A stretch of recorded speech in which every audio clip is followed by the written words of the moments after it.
बोलिए श्री वृंदावन बिहारी लाल की जय। श्रीमद् भागवत गीता पुराण की जय। बोलिए श्री कृष्ण भगवान की जय। कल हमने सुना था कि जो पुरुष सर्वत्र स्नेह रहित हुआ उस शुभ या अशुभ वस्तु को प्राप्त होकर न प्रसन्न होता है और न द्वेष करता है, उसकी बुद्धि स्थिर कही गई है। यह श्री कृष्ण भगवान ने अर्जुन से कहा था।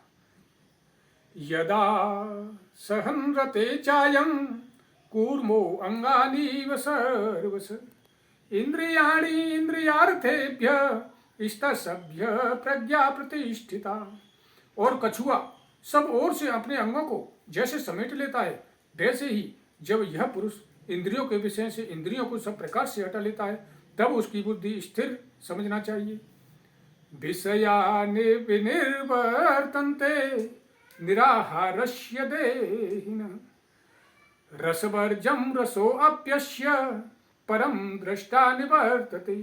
इंद्रियों के द्वारा विषय को ग्रहण न करने वाले पुरुष के भी केवल विषय तो निवृत्त हो जाते हैं, परंतु उनमें रहने वाली आसक्ति निवृत्त नहीं होती। इस स्थिति प्रज्ञ पुरुष की तो आसक्ति ही परमात्मा का साक्षात्कार करके निवृत्त हो जाती है। यततो हपि कौन्तेय पुरुषस्य पपिष्यत इंद्रियाणि प्रमाथीनि हरन्ति प्रसवं मन। हे अर्जुन, आसक्ति का नाश न होने के कारण ये प्रथम मन स्वभाव वाली इंद्रियां यत्न करते हुए बुद्धिमान पुरुष के मन भी बलात् हर लेती हैं। तानि सर्वाणि संयम्य युक्त आसीत तमत्परः बसे हि सस्येन्द्रियाणि तस्य प्रज्ञा प्रतिष्ठिता।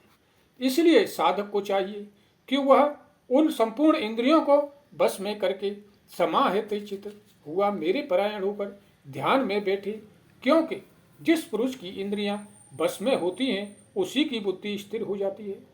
ध्यायतो विषयान् पुंसः संगस्ते पूष जायते संगात् संजायते कामः कामात् क्रोधो अभिजायते।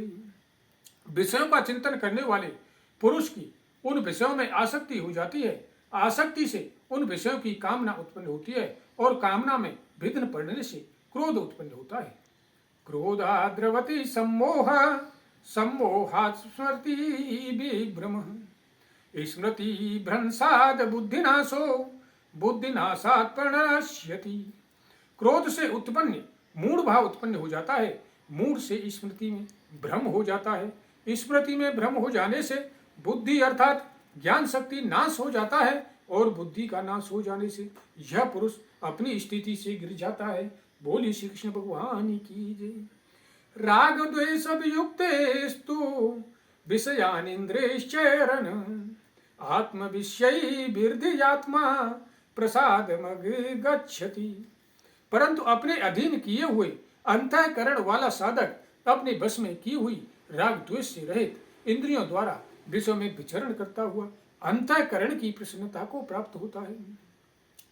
प्रसादे सर्वदुःखानां हानिरस्योपजायते प्रसन्न चेतसो हासु बुद्धि पर्यवतिष्ठति। अंतःकरण की प्रसन्नता होने पर इसके संपूर्ण दुखों का अभाव हो जाता है और उस प्रसन्न चित्त वाले कर्म योगी की बुद्धि शीघ्र ही सब ओर से हटकर उस परमात्मा में ही भली भांति स्थिर हो जाती है। नासी बुद्धिर्युक्तस्य न चायुक्तस्य भावना न भावाय भवेत शांति रसांतस्य कुतः सुखम। न जीते हुए मन और इंद्रियों वाले पुरुष में निश्चयात्मिक का बुद्धि नहीं होती और उस आयुक्त मनुष्य के अंतःकरण में भावना भी नहीं होती तथा भावनाहीन मनुष्य को शांति नहीं मिलती और शांति रहित मनुष्य को सुख कैसे मिल सकता है। बोलिए श्री कृष्ण भगवान की जय। बोलिए श्रीमद् भागवत गीता पुराण की जय। बोलिए श्री वृंदावन बिहारी लाल की जय।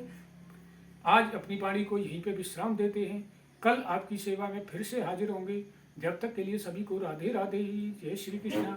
अगर अभी तक चैनल को सब्सक्राइब नहीं किया है तो चैनल को सब्सक्राइब कर लीजिए और श्रीमद् भागवत गीता पुराण के श्री भगवान के द्वारा मुखार बिंदु से निकली हुई वचनों का आनंद लीजिए। बोलिए श्री कृष्ण भगवान की जय। जय जय श्री राधे राधे।